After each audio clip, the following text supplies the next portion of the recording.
कहाँ है योगी, कहाँ है केशव? बताइए कि वो देखे ना गाँव था मिड डे मील शौचालय में। अभी आप जाइए ब्लॉक के अंदर तो कोई भी काम बिना पैसे का नहीं हो रहा है। 5,000 रुपए है बिना पैसे का कोई मुख्यमंत्री आवास मिला है। मंत्री आवास मुख्यमंत्री प्रधानमंत्री नहीं मिला, मुख्यमंत्री मिला है। लेकिन मैं उसके लिए पूर्व प्रधान को 40,000 रुपए मुझसे लिया है। 40,000 रुपए लिया तब जाके दिया है। लेकिन प्रवीण पटेल यहाँ से विधायक थे जो अब सांसद बन गए, सीट खाली हो गई है और यहाँ चुनाव होने जा रहा है। तो चुनावी सरगर्मी को भांपने और लोगों की राय जानने के लिए इस वक्त हम फूलपुर में मौजूद हैं। और यहाँ पर देख सकते हैं ये पुल है, पुल के नीचे है, बारिश का मौसम है और इस बारिश की झिमझिम बारिश के बीच एक रिमझिम चर्चा होगी और लोगों से जानने की कोशिश करेंगे आखिरकार माहौल क्या है। क्या लगता है, क्या माहौल है यहाँ मिल्कीपुर का? यही जो सरकार रहे, सबका साथ रहे, सबका विकास रहे। क्या बात है, तो बीजेपी वाली भाषा है। नहीं भाई, सबका देखभाल ईमानदारी सा होना चाहिए। मोदी जी ईमानदार है कि नहीं? सब ईमानदार हैं, लेकिन जब ईमानदारी सबके साथ कर दे वो ईमानदार है। वही तो कह रहे हैं, जो बेरोजगार हैं बच्चे टहल रहे हैं, रोजी रोटी से मजदूरी भी नहीं मिल रही है, उनको मजदूरी मिलना चाहिए बस। हाँ, तो मोदी जी मजदूरी देते बस भाई, वो खाने कमाने का उनका रास्ता मिल जाए। मोदी जी को वोट दे दोगे आप? हम तो प्रवीण पटेल के अगली बार वोट दिए थे। आपकी भी दोगे? फिर दे सकते, भाजपा को दिए थे वोट, हम क्यों नहीं दे सकते? आज भी दे सकते हैं, आपको दे देंगे वोट, जरूरत पड़ेगी। क्या आप हमारे दुश्मन हैं? क्या हमारे भाई हैं आप? बिल्कुल, क्या बात, इंसान है आप, हमारी वो ले रहे हैं तो आपको भी दे सकते हैं। मोहब्बत भाईचारा से हर कुछ दीजिए।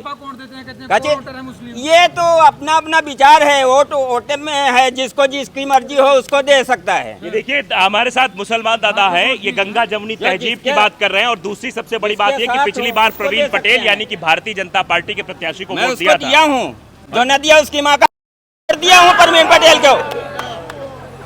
क्या झूठ बोल रहा हूँ? कहा दाढ़ी रखा हूँ, झूठ बोल रहा हूँ? मैं प्रवीण पटेल को दिया हूँ वोट। हाँ, ये क्या करोगे? भाजपा को दिया हूँ वोट, खुलेआम दिया था। फतवा जारी हो जाएगा आपके खिलाफ, फतवा जारी हो जाए, चाहे कत्ल हो जाए, मेरी क्या होगा? मैंने दिया है प्रवीण पटेल को वोट, न दिया हूँ उसकी माँ। नहीं, मैंने वोट दिया है। जो कह रहे हैं कि भाजपा क्या हमारी दुश्मन है, लेकिन सबका साथ होना चाहिए, सबके विकास होना चाहिए। बेरोजगार जो है, हिंदू हो या मुस्लिम हो, सबको रोजी रोटी मिलना चाहिए। क्या बात है, वो बहुत अच्छी बात कही आपने। भाई क्या हमारी दुश्मन है क्या वो? हम सबको देना चाहते हैं ना। जो आपसी मोहब्बत है आपको देंगे, आपसे मोहब्बत है, आपसे बात कर रहे हैं। बिल्कुल सही बात है, ना मोहब्बत होती तो बात करते। बिल्कुल। अच्छा, लोग कहते हैं कि भाजपा मुस्लिम विरोधी है, योगी मोदी मुस्लिम वो तो हमेशा ये जमाने चला आ रहा है, जब से दुनिया चल रही है विरोधी रहते हैं। ये आपस में लड़ाई तकरार रहता है, भाई भाई में होता है, आपस में हो जाता है। एक चूल्हा रहता है, दो चूल्हा हो जाता है। क्या बात है, आपने बहुत तगड़ी बात ये कही। हमेशा जमाने से चला आ रहा है, जब से दुनिया चल रही है। गंगा जमुनी तहजीब का ये बहुत बड़ा नमूना हमारे सामने है। इन्होंने दावे के साथ कहा कि भारतीय जनता पार्टी को वोट मैंने पहले किया था और भारतीय जनता पार्टी से क्यों नफरत करूं? क्या भाई, मैं क्यों किसी से नफरत नहीं है, हमारे सब भाई हैं। आप राहुल गांधी भी भाई है, हमारा सब भाई हैं। मोदी जी सब भाई हैं, हमारे भाई हमसे सब भाई हैं। योगी जी भाई आप सब भाई हैं। अगर योगी जी आपसे कहे कि हमको वोट दो तो क्या कहोगे आप? दे देंगे भाई, योगी जी को दोगे? दे देंगे, वोट देने में क्या है? अगर अखिलेश भी आ गए, जो जिससे पहले वादा कर लेंगे उसको वोट दे देंगे। अगर योगी बताइए, कार्यकाल किसका बेहतर रहा? योगी जी का कार्यकाल बेहतर रहा या अखिलेश यादव का कार्यकाल उत्तर प्रदेश में बेहतर? कार्यकाल सब जो रहता है कार्यकाल करता है, लेकिन उसमें बीच में चमचे लोग बिगाड़ देते हैं, दलाल लोग बिगाड़ देते हैं। अच्छा किसका रहा? योगी जी अच्छे हैं कि अखिलेश? सब अच्छे हैं हमारे नजर में, सब अच्छे हैं। मतलब आप मोदी जी हैं, गोल गोल घुमा रहे हैं। सब अच्छे हैं हमारे नजर में, कोई दुश्मन नहीं है, सब आप भी अच्छे हैं। तो प्रवीण पटेल को वोट दिए थे पिछली बार? बिल्कुल दिए थे, दावे के साथ कह रहा हूँ। ना विश्वास करे, हमारा जरूरत पड़ेगा पुलिस दरोगा से पैसा दे काम हो जाता है। जहाँ भी कराना है पैसे दे काम हो जाता है। हाँ, काम होता है, पैसे देकर काम हो जाता है। अगर कोई जरूरत पड़े पैसा देकर काम हो जाता है। क्या लगता है फूलपुर में क्या माहौल है? यहाँ तो समाजवादी पार्टी की बहुमत बनेगी। बहुमत बनेगी? हाँ, ऐसा क्यों? जीतेगी। पिछली बार प्रवीण पटेल जीते, लोकसभा प्रवीण पटेल जीते, तो अब कैसे समाजवादी पार्टी? 2024 में लोकसभा चुनाव में फूलपुर विधानसभा में 17,800 से चुनाव समाजवादी पार्टी ने जीती है। ठीक है, मतलब आप चुनाव आयोग पे सवाल उठा रहे हैं। नहीं जीती है फूलपुर विधानसभा में। आप विधानसभा देखिए 2022 में 2024 की बात करें, लोकसभा के चुनाव में, 2024 के लोकसभा के चुनाव में फूलपुर विधानसभा से जीती है 17,800 चुनाव जीती है। ठीक है, 2000 ओवरऑल तो हार गए ना। और के बाद विधानसभा के हो रहे हैं इलेक्शन, उपचुनाव कहाँ हो रहा, लोकसभा का हो रहा क्या? नहीं, विधानसभा में। विधानसभा की बात कर रहे हैं ना, तो विधानसभा की बात हम भी कर रहे हैं कि 2024 के लोकसभा चुनाव में फूलपुर तो 17,800 चुनाव जीते हैं और 2022 में हम 2200 तो हार रहे हैं चुनाव। अच्छा, तो हमारा वोट बढ़ा कि नहीं बढ़ा? वोट परसेंटेज बढ़ गया समाजवादी पार्टी का। और इनके कारनामे से बहुत अच्छे नहीं रहे हैं। अच्छा। और 2024 के चुनाव जीतने के बाद लोकसभा आप जाकर वहाँ पूछिए पुलिस प्रशासन कितना उद्योगी किए थे, इसके वजह चुनाव हम वहाँ मौजूद थे, एक लड़का हमारे लेकिन साथ था। अब की बार यहाँ से केशव प्रसाद मौर्य को प्रभारी बनाया गया चुनाव का। इनसे बड़ा नेता यहाँ पर इंद्री सरोज है और केशव मौर्य की बात कर रहे हैं। अपना वो तो बसपा में थे, पहले अब आ गए सपा में। हाँ, अपना सीट नहीं जीत पाए केशव मौर्य, अपना सीट नहीं जीत पाए, अपना जो कौशाम्बी सीट नहीं जीत पाए, अपना प्रतापगढ़ नहीं जीत पाए, फूलपुर जीतने चले आए हैं। अपना खुद नहीं जीत पाए, अपना एक बार के विधायक है, मुख्यमंत्री बनने वाला है वो, पता है आपको? मुख्यमंत्री बने उसकी हम कोई इतराज नहीं, मगर खुद की वैल्यू राजनीति में नहीं है। अरे हमको लगता है आप मुख्यमंत्री कह के उनको 24 घंटे के अंदर डिप्टी सीएम से भी हटवा देंगे।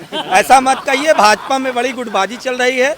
ऐसा कुछ केशव प्रसाद मौर्य जब अपनी सीट नहीं बजा पाए तो यहाँ प्रभारी बने हैं। 2018 के लोकसभा उपचुनाव में उन्होंने इस्तीफा अपना इलाज तो डॉक्टर भी नहीं कर पाता, डॉक्टर को जो बीमारी होती है दूसरे के पास इलाज के लिए जाता है। तो केशव प्रसाद मौर्य का कहना हम तो भले ही नहीं जीते लेकिन यहाँ जितवा के भेजेंगे। देखिए, ये जब उन्होंने इस्तीफा दिया था 2017 में, भारतीय जनता पार्टी की सरकार बनी, वो यहाँ से सांसद थे। सांसद बनने के बाद तत्काल उन्होंने इस्तीफा दिया और 6 महीने के अंदर चुनाव हुआ।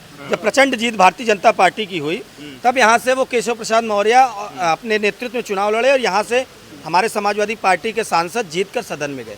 तो ये कहना गलत है कि केशव जी प्रभारी बन गए हैं। तो केशव जी की यहाँ जनता डिप्टी सीएम बनाई, यहाँ के लोग अपना काम लेके जाते हैं, उनके पास मिलने और सुनने का समय नहीं है। तो अगर समय भी है, बाई चांस कोई मिल लिया किसी के माध्यम से, तो डीएम उनका फोन नहीं उठाते हैं, एसएसपी उनका फोन नहीं उठाता। केशव प्रसाद की हैसियत के बारे में आप बात कर रहे हैं? मैं हैसियत की बात नहीं करता हूँ, हैसियत किसी की नहीं ना, लेकिन मैं जनता की जो जनता का रुझान है, जो लोग यहाँ के लोग पब्लिक जाती है, जो ओपिनियन देती है, मैं उसकी बात कर रहा हूँ कि जाते हैं तो कोई कार्रवाई नहीं करा पाते, जनता की मदद नहीं कर पाते, ये जनता जानती है। अच्छा, कौन जीतेगा फूलपुर में ये बताओ? यहाँ पे समाजवादी पार्टी। क्यों समाजवादी पार्टी? देखिए, यहाँ पे समाजवादी पार्टी इसलिए जीतेगी, अभी लोकसभा का चुनाव हुआ है जिसके अंतर्गत 5 विधानसभा की सीट आती है, जिसमें एक आपका फूलपुर उपचुनाव। वो तो कह रहे हैं कि जनता संविधान और 8500 वाले खटाखट में फंस गई थी, इस बार नहीं फंसेगी। देखिए, वो जनता फंसी नहीं थी, मतलब जनता अगर विपक्ष को वोट दे तो फंस गई। आपके 15 लाख जुमले पे वोट दे तो वो जनता नहीं फंसी है। रोजगार के मुद्दे पे वोट दे तो आपने कहा 2 करोड़ रोजगार देंगे, जनता उसमें फंसी थी। जनता आप जान चुकी है, उत्तर प्रदेश का पेपर लीक होता है, उत्तर प्रदेश के किसान बदहाल हैं, ये तो ईश्वर की माया है कि नहीं तो यहाँ पे न नहर में पानी आता है, न डीएपी खाद आपके इफ्को बगल में है, न डीएपी खाद मिलती है, न यूरिया किसानों को मिलती है। तो भारतीय जनता पार्टी किसानों मुद्दों की बात है। दादा जो कह रहे हैं सही कह रहे हैं, सही बोल रहे हैं। गांव के अंदर जो है, बताइए कोई भी आदमी लाभ पाया है? गांव में कुछ नहीं आया है, कुछ नहीं, केवल कागज पर बात हो रही है। अच्छा। केवल कागज पर बात चल रहा है। मतलब बीजेपी वाले काम नहीं कर रहे हैं? नहीं, काम क्या कर, कुछ नहीं काम। गांव में क्या आ रहा है बताइए? कोई काम किसी को मिला हो? मिला 5 किलो की नहीं? 5 किलो अपना रख के रहे। 5 किलो की बात चाचा तो हो सकता है। नहीं, 5 किलो की बात नहीं है। 5 किलो बंद करे। अरे अभी भोजन, बच्चों को भोजन उसमें खा रहे हैं लोग। सफा होता है मिड डे मील शौचालय में। अभी आप जाइए ब्लॉक के अंदर, तो कोई भी काम बिना पैसे का नहीं हो रहा है। 5000 रुपए बिना पैसे का कोई काम। कहाँ है योगी, कहाँ है केशव? बताइए कि वो देखे ना, गांव में देखें, गांव में पता लगाए आ करके, एक सीआईडी के रूप में वो सरकार है, वो आ करके देखे कि यहाँ गांव वालों को क्या मिल रहा है, तब तो बताए गांव वाले। केवल वही कागज पर दौड़ रहा है। कॉलोनी मिल रही, सड़क मिल रही, 5 कुछ नहीं मिल रहा है, कुछ नहीं मिल रहा है। किसको मिला? कुछ नहीं मिला, कुछ नहीं मिला है। बीजेपी वाले जीती है ना आपकी? नहीं जीतेंगे, नहीं जीतेंगे। स्मार्ट मीटर लगवाकर गरीबों का खून चूस लिया। स्मार्ट मीटर लगाकर जो 7 रुपए 8 रुपए, आज 14 रुपए 12 रुपए लीटर। तेल का 400-450 रुपए किलो लीटर बढ़ गया। कौन देगा? किसानों की डीपी बढ़ गई। जो खाद 400-500 की मिलता है 1200-1400। जो धान अपने से निकलते थे आज पूछ के निकल रहे हैं कि हम निकले कि ना निकले। हाँ, समझ रहे हैं आप बात को? देख लो क्या कह रहे हैं बीजेपी सरकार में सब हराम हो गया है। कुछ समस्याएं लोगों को होंगी, वो अपनी बयां कर रहे हैं। व्यक्तिगत समस्याएं व्यक्तिगत समस्या होता है। मीटर पहले कितने क्या हिसाब से चलता था भाई बता दीजिए। मीटर की रेटिंग क्या चलती? 3 रुपए 4 रुपए 7 रुपए चलती थी। आपने जमा किया होगा, मेरी बात चलती थी ना। आज 14 रुपए 16 रुपए पर यूनिट। जो गरीब है बेचारा फिर से आ गया मिट्टी तेल पे। मिट्टी तेल मिल नहीं रहा है। खेत में धान अब पूछ के पैदा होता है कि हम निकले कि ना निकले। खाद हमको दोगे तो निकलेंगे, नहीं तो हम ना निकलेंगे। समझ रहे हैं आप? और खाद इसीलिए मैं मीडिया पत्रकार बंधुओं से बड़ा विनम्र निवेदन करता हूं कि आप ही एक माध्यम ऐसा हो जो जनता को कहीं न कहीं न्याय मिल पा रही है। नहीं कोई लेकिन क्या चीज कह रहे हैं? मुख्यमंत्री आवास मिला है। मंत्री आवास मुख्यमंत्री प्रधानमंत्री नहीं मिला, मुख्यमंत्री मिला है। लेकिन मैं उसके लिए पूर्व प्रधान को 40,000 रुपए मुझसे लिया है। 40,000 रुपए लिया तब जाके दिया है। यही सबसे पैसा लिया जाता है। यही हाल यही नहीं। आप किसी भी सरकार, मैं ये आवास की नहीं कह रहा हूँ, किसी भी मैं कह रहा हूँ 2,000 रुपए PM किसान निधि आता है। आप किसी भी किसान से पूछ लीजिएगा, वो अगर किस्त आती होगी तो 200 से 400 रुपए वो किसान का ब्रोकर को जाता है, तब उसकी किसान किस्त आती है, नहीं तो निधि रोक दी जाती है। ये उत्तर प्रदेश की सच्चाई है। और ऐसे न जाने कितने हर मोहल्ले में ऐसे पीड़ित मिलेंगे जिनके लिए समाजवादी पार्टी हमेशा लड़ने के लिए तैयार है। और मैं आपके कैमरे के माध्यम से ये कहना चाहता हूँ कि समाजवादी पार्टी के लोग इनकी पूरी मदद करेंगे और करेंगे मदद, पूरी मदद होगी। अभी ये हम लोगों को जानकारी हुई क्योंकि हमारे नेता का ये निर्देश है, वो चाहे जिस जात धर्म मजहब का हो, अगर किसी क्या लगता है कि ये यादव है, क्योंकि अभी मंगेश यादव एनकाउंटर का मसला खूब उठा, तो क्या यादव की वजह से इस विनोद कुमार के साथ इस तरीके का? देखिए, ये यादव तो है ही है। ये तो एक अभिशाप बन गया है यादव मुसलमान होना इस उत्तर प्रदेश और हिंदुस्तान की धरती पर। अब इससे बड़ा अभिशाप ये है कि ये गरीब है। अगर ये गरीब नहीं होता, क्योंकि यादव, अभी आप यादव के मत, यादव तो भारतीय जनता पार्टी में एक महिलान का मामला है। भाजपा युवा मोर्चा के बड़े नेता हैं, चंजीत यादव जी हैं। अभी उनके ऊपर जानलेवा हमला हुआ है। भारतीय जनता पार्टी के नेता हमला हो रहा है, तो कहीं न कहीं यादवों को टारगेट करके, चाहे वो जौनपुर हो, इलाहाबाद हो। बताइए जरा, इस बच्चे के, इस लड़के के आंख में आंसू हैं जी, रो रहा है, पिछले कितने दिन से परेशान रहा होगा। इसकी पीड़ा का जिम्मेदार कौन, आपको क्या लगता है? ये इस पीड़ा का जिम्मेदार सीधे उत्तर प्रदेश सरकार प्रशासन शासन है, जो ये पीड़ा डीएम को लिया। ये कोई थाने तक ये पीड़ा नहीं रहा।